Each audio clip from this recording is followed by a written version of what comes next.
জানিয়ে দেব এই মুহূর্তে হাতে পাওয়া সর্বশেষ গুরুত্বপূর্ণ আপডেট বাংলা সংবাদ। শুরুতেই জানাবো, আইনজীবীকে কুপিয়ে হত্যা করল ইসকন সদস্যরা।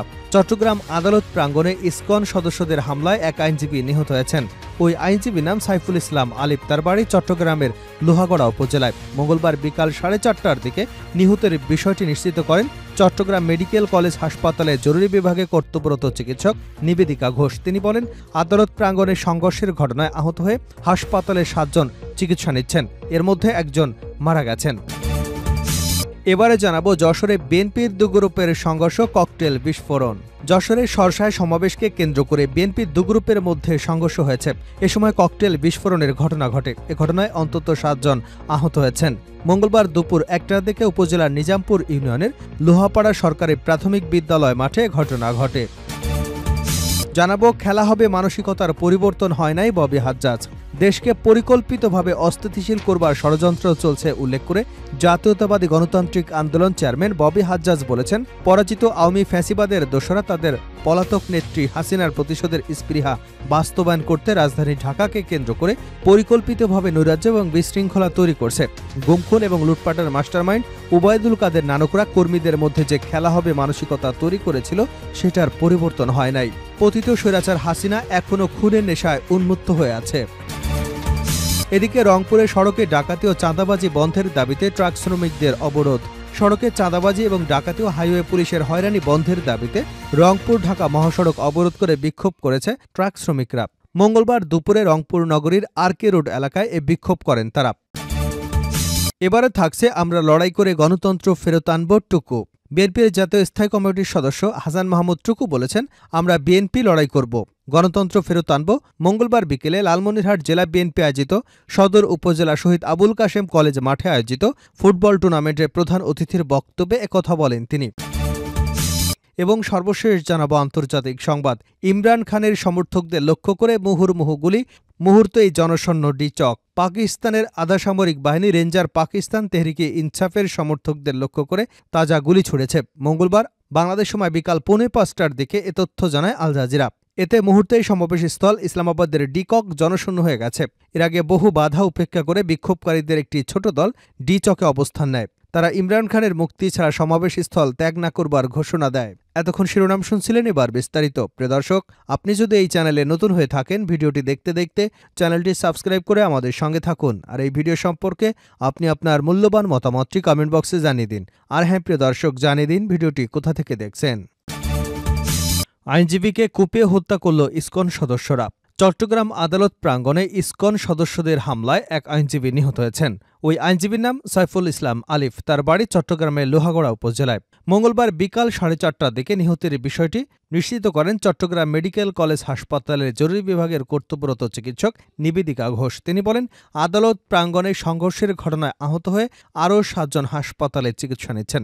চট্টগ্রাম মেট্রোপলিটন ম্যাজিস্ট্রেট আদালতের অতিরিক্ত পাবলিক প্রসিকিউটর সারোয়ার হোসেন লাবলু জানিয়েছেন, ইসকন সদস্যরা আদালতে তাণ্ডব চালিয়েছে। তারা এক আইনজীবীকে কুপিয়ে এবং পাথর মেরে হত্যা করেছে।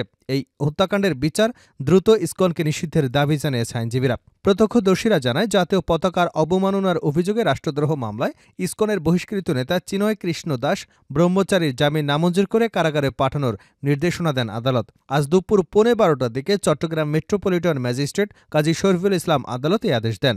শুনানির পর ইসকন নেতাকে বহনকারী পুলিশের প্রিজন ভ্যান 2.5 ঘণ্টা আটকে রাখে বিক্ষোভ করে ইসকন সদস্যরা। এরপর 2:45 মিনিটে পুলিশ টিয়ার সেল এবং সাউন্ড গ্রেনেড ছুড়ে তাদের ছত্রভঙ্গ করে দেয়। পরে ইসকন সদস্যরা বিভিন্ন গলিতে প্রবেশ করে ইট পাটকেল নিক্ষেপ শুরু করে। তারা আদালতের কেন্দ্রীয় মসজিদের জানালার কাজ ভাঙচুর করবার অভিযোগ করেন মুসল্লিরা।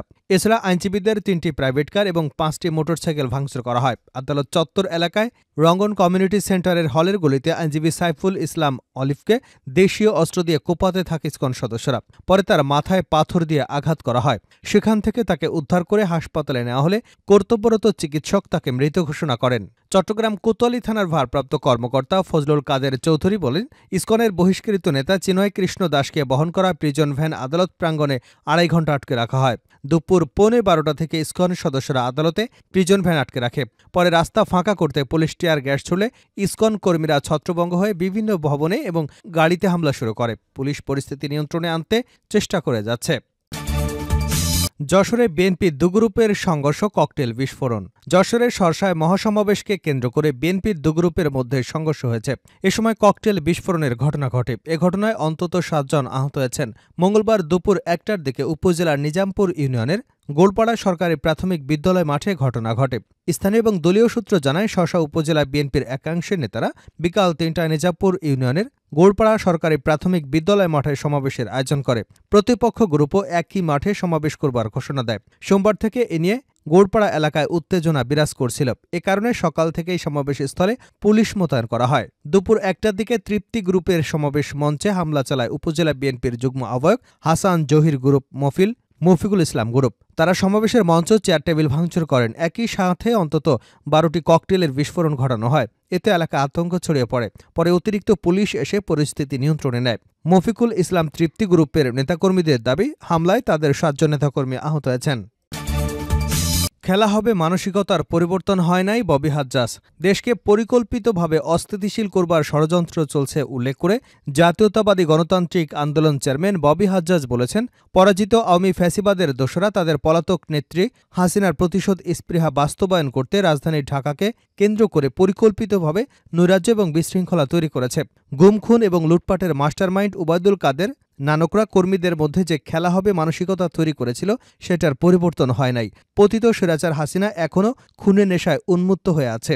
মঙ্গলবার দেশের সাম্প্রতিক পরিস্থিতি নিয়ে গণমাধ্যমে পাঠানো এক বিবৃতিতে এসব কথা বলেন এনডিএম চেয়ারম্যান ববি হাজ্জাজ। তিনি বলেন, ঢাকায় বিভিন্ন কলেজে শিক্ষার্থীদের মধ্যকার সহিংসতার ঘটনায় ২৪শের গণঅভ্যুত্থানের মূলমন্ত্র বিরোধী। ছাত্রদের ভিতরে ছাত্রলীগ, যুবলীগের সন্ত্রাসীরা অনুপ্রবেশ করে এবং উস্কানি দিয়ে একের পর এক অঘটনের জন্ম দিচ্ছে।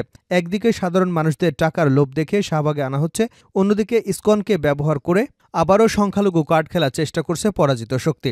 এসব ঘটনায় দায়ীদের খুঁজে বের করতে সাঁড়াশি অভিযান চালাতে হবে। প্রশাসনে আওয়ামী দোসরা ষড়যন্ত্রে লিপ্ত রয়েছে বলে অভিযোগ করে ববি হাজ্জাজ বলেন, অন্তর্বর্তীকালীন সরকার প্রশাসনের স্থবিরতা দূর করতে যখনই দৃশ্যমান পদক্ষেপ নেওয়া শুরু করেছে, তখনই ফ্যাসিবাদে অনুগতরা ষড়যন্ত্রের নীলনকশা আঁকছে। সচিবালয় থেকে শুরু করে মাঠ পর্যায়ে প্রশাসনে শুদ্ধি অভিযান চালাতে হবে। প্রয়োজনে অবসরে যাওয়া বিতর্কমুক্ত কর্মকর্তা এবং নাগরিকদের সমাজ থেকে যোগ্য লোকদের বাছাই করে সাময়িক বিভিন্ন দায়িত্ব প্রদান করা যেতে পারে। কোনোভাবে আওয়ামী দোসরদের ক্ষমতার কাঠামোতে স্থান দেওয়া যাবে না। রংপুরে সড়কে ডাকাতি, চাঁদাবাজি বন্ধের দাবিতে ট্রাক শ্রমিকদের অবরোধ। সড়কে চাঁদাবাজি, ডাকাতি এবং হাইওয়ে পুলিশের হয়রানি বন্ধের দাবিতে রংপুর ঢাকা মহাসড়ক অবরোধ করে বিক্ষোভ করছেন ট্রাক শ্রমিকরা। মঙ্গলবার দুপুরে রংপুর নগরীর আরকে রোড এলাকায় বিক্ষোভ করেন তারা। এই সময় রংপুর ঢাকা মহাসড়কের দুপাশে শত শত যানবাহন আটকা পড়ে চরম দুর্ভোগের শিকার হতে হয় যাত্রীদের। সেনাবাহিনী এবং পুলিশ ঘটনাস্থলে সন্ধ্যার মধ্যে সমাধানের আশ্বাস দিলে প্রায় ১.৫ ঘণ্টার পর অবরোধ তুলে নেন শ্রমিকরা। শ্রমিকদের অভিযোগ, রংপুর, দিনাজপুর সহ ঢাকা সিরাজগঞ্জ পর্যন্ত মহাসড়কে প্রতিদিন ট্রাক আটকে ডাকাতি করছে দুর্বৃত্তরা। টাকা পয়সা নেওয়ার সঙ্গে সঙ্গে ড্রাইভার, হেল্পারদের কুপিয়ে আহত করা হচ্ছে। এ বিষয়ে প্রশাসনকে বারবার জানানোর পরেও কোনো পদক্ষেপ গ্রহণ না করায় বাধ্য হয়ে তারা মহাসড়ক অবরোধ করে বিক্ষোভ শুরু করেছেন। দাবি আদায় না হওয়া পর্যন্ত অবরোধ চলবে বলেও জানিয়েছেন তারা। তিনি আরও অভিযোগ করে বলেন, রংপুরের তারাগঞ্জ উপজেলার বালাবাড়ি থেকে বড়দরগা, গাইবান্ধার গোবিন্দগঞ্জ সহ বিভিন্ন মহাসড়কে ট্রাক আটকে হাইওয়ে পুলিশ কাগজ পরীক্ষা নামে চাঁদাবাজি করছে। টাকা না দিলে তারা মোটা অঙ্কের জরিমানা করছে। এ সময় ট্রাক শ্রমিক ইউনিয়নের সাধারণ সম্পাদক শহীদুল ইসলাম মানিক বলেন, ট্রাক শ্রমিকদের পিঠ দেওয়ালে ঠেকে গেছে। মহাসড়কে ট্রাক থামিয়ে ডাকাতি হচ্ছে। ডাকাতরা মালামাল লুট করে নিয়ে যাচ্ছে। ডাকাতদের হামলায় ট্রাক ড্রাইভার সহ আহত হয়ে হাসপাতালে কাতরাচ্ছেন অনেকেই, কিন্তু প্রশাসন কোনো পদক্ষেপ নিচ্ছে না।